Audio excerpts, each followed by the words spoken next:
Jimmie Johnson looks to reunite with Hendrick, but not in the way we think. Coming up next.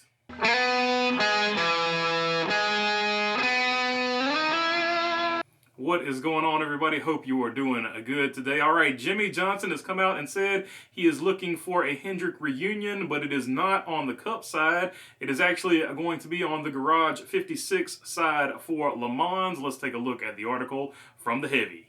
Written by John Newby, the longtime driver of the number 48 Chevrolet is eyeing a possible return to his former team, albeit on a different continent. Jimmie Johnson has expressed a desire to join Hendrick Motorsports and NASCAR for the 2023 edition of the 24 Hours of Le Mans. Johnson voiced his desire during a conference call with reporters. He explained that he wants to be part of the Garage 56 entry, which will be a Hendrick Motorsports built car. Though Johnson clarified that he has one major hurdle standing in his way, the 2023 IndyCar Series schedule. I'm still eagerly awaiting the schedule, Johnson said in a transcript courtesy of NASCAR Media. I'm pushing behind the scenes to Jay Fry and others to try to understand what the schedule might be. It would be an amazing experience to go with Hendrick and Action Express and the way this whole partnership works, but I think so much hinges on the schedule being released to understand if I can. And from the team standpoint, what drivers will be at the top of their list. Of course, that Garage 56 entry is not necessarily a competitive car in the event. It will not have, it's basically in a class of its own, and it is the only car in that class. So he wouldn't be hunting for the Le Mans trophy. In fact, it'll probably actually be the slowest car there, truth be told. But it does bring up an interesting question. He mentions in there who would be the other drivers at the top of their list. And I think, first and foremost, I think Jimmie Johnson would have to be one of those drivers at the top of that list. Kyle Larson has mentioned that he wants to be a part of this as well. He actually mentions it, John Newby mentions it in that article. You would have to think also that they're going to look at Chase Elliott. Chase Elliott, an absolute road course ace in the Cup Series. So Chase Elliott would also probably have to be on that list. But that brings me, because normally they have about, I'm not a Le Mans expert, but I know at 24 Hours of Daytona, which I'm also not an expert on, but I do try to catch it every year for sure, at least most of it. They have usually about 4 drivers. I don't know how a Garage 56 would work, if they would have 4 or 5 drivers. But if they have 4 drivers, I would think the other guy you want to slide in there would be Jeff Gordon. I don't know if you guys have noticed, but Jeff Gordon has started to slim down ever since Rick Hendrick made that joke about him being too big to be in a race car anymore. So I think Jeff Gordon has eyes on being one of these Le Mans drivers. It would not surprise me one bit to see him be the 4th driver. And let's just say, for fun, if they had a 5th driver, I think the 5th driver, a good pick there would be Terry Labonte. Terry Labonte also won a championship with Hendrick, so it would be cool to have all of your Hendrick guys that won championships represent Hendrick in that Garage 54 entrance for Le Mans. And in sad news, we lost Bruton Smith the other day, 95 years of age.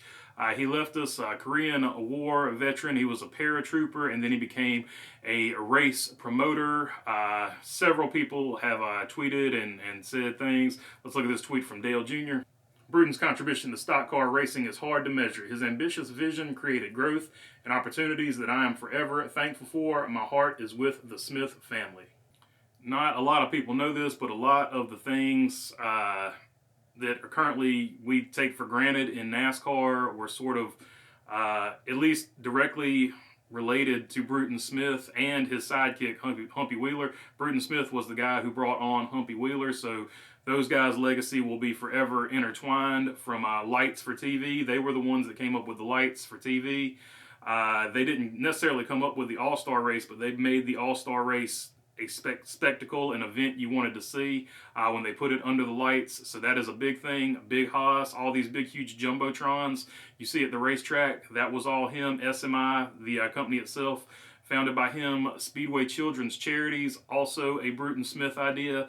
And I mean, the list just goes on and on and on. I don't want to keep naming them because I know I'm going to forget something, but I mean, he was an absolute innovator in the sport, and he will definitely be missed. So many cool things that he came up with. I think Kurt Busch said something to the effect that whatever he did, he always did it big, and that's probably the best way I can describe Bruton Smith. When he ran SMI, he did things to the absolute max. And if you ever went to a Bruton Smith or SMI event back when he was running it in his heyday, they were just really something to behold. I think I've talked about this on this channel before. Back in the day, back when he was running things, when you went to Charlotte, it felt like an absolute event. So he will definitely be missed, and my thoughts and prayers go out to the Smith family. And finally, a few of you have asked why I haven't talked about the Clint Bowyer deal. Well, just to be totally honest, I didn't know what to say about it. It's a weird thing. One of these things I've never really had to deal with since I've had the channel. But to your point, I should have mentioned something about it. I did want to show respect. For those of you who might not know, just in case nobody knows, Clint Bowyer was involved in a car accident where he ran over a woman named Mary Jane Simmons. She did not make it. Just a bad situation. Some people speculated because of what Clint Bowyer, talks about. But when he was given the field test, he blew 0.00, so that was not an issue. And so I didn't want to make a video essentially trying to get clicks and stuff like that. But you guys are right. I should have attached this to another video just to basically report news that had happened. So going forward, I guess know better how to handle situations like this. So going forward, I will not ever make that the title of a video, something like that happening, but I will attach it to the back end of another video I make, like I'm doing this one right here. So two sort of bummer stories to end out on, but I just want to send my thoughts and prayers to the Mary Jane Simmons family and to Clint Bowyer as well, because I can't imagine what both of those are going through. Just a terrible, terrible deal. And finally, I didn't do a live stream this week. I know I said I'm going to do live streams as often as I can on Tuesdays. I was actually in Martinsville I was actually working a job, and on my lunch break I went to the track, walked right in, the gates were open, and filmed some stuff, but apparently it was a closed session. I wasn't supposed to be there. I had no idea. I just filmed my stuff and left. Nobody ever said anything to me.